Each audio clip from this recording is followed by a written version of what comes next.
উত্তেজনাপূর্ণ টি10 ক্রিকেট লিগের নিজেদের খেলা প্রথম ২ ম্যাচেই গোহারা হেরেছিল সাকিব আল হাসানের নেতৃত্বে খেলা বাংলা টাইগার্স। তবে সেই ধাক্কা কাটিয়ে এরপর জয়ও ফিরেছিল তারা, কিন্তু এবার তাদের হ্যাট্রিক হারের স্বাদ দিল আজমান ভোল্টস।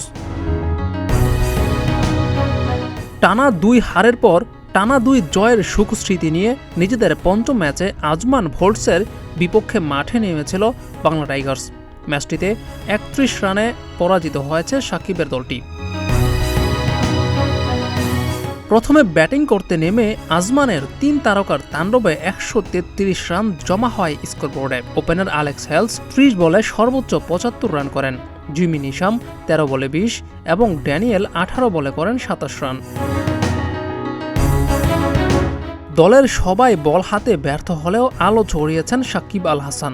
২ ওভারে ১৭ রান দিয়ে একমাত্র উইকেটটি শিকার করেছেন বাংলা টাইগার্সের অধিনায়ক নিজেই। জবাবে খেলতে নেমে ব্যাট হাতেও দুর্দান্ত খেলেন সাকিব আল হাসান। ১৯ বলে ২৯ রান করেন তিনি, ছিলেন অপরাজিত। তবে অপর যোদ্ধাদের দুর্বলতার জন্য ১০২ রানের বেশি করতে পারেনি বাংলা টাইগার্স। সেই সঙ্গে তৃতীয় হারের স্বাদ পায় তারা।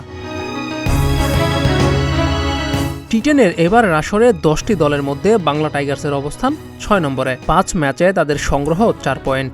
গ্রুপ পর্বে আরও ২টি ম্যাচ খেলবে বাংলা টাইগার্স। জিততে হবে ২টি ম্যাচেই, সেই সঙ্গে মেলাতে হবে সমীকরণ। জিয়াউর রহমান, প্রতিদিনের বাংলাদেশ।